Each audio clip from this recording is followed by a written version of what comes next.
James, and I'm going to be talking about Chapter 7.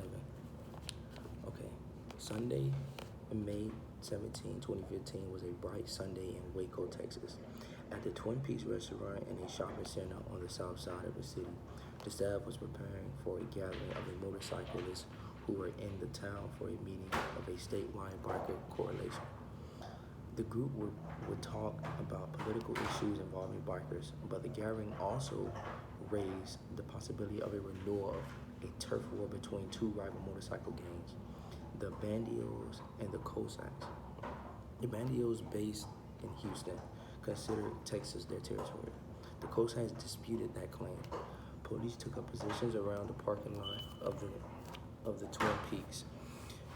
When the Bandios arrived, they found the Cascos had already occupied most of the outdoor seating around the restaurant.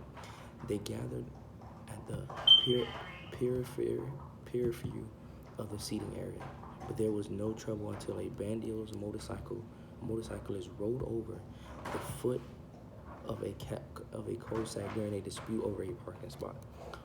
Both sides started throwing punches, then produced knives, chains, and guns. Gunfire broke out. Police fired into the crowd. When it was all over, nine people lay dead in the parking lot. 20 more were wounded, and police arrested 177 bikers, charged them with engaging in organized crime, and jailed each of them on $1 million bail. The justice of the peace who set the bail said it was to send a message because most of the bikers were from out of town. So to sum the situation up, there were two biker gangs, the Cossack and the Bandios. So it was one evening they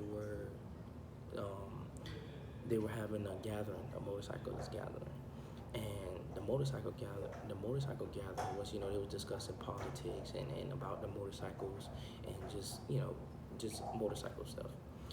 But the problem was one of the meetings was on a territory of the Cossacks.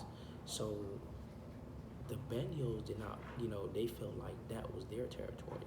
So they were both having an issue with territory. So when the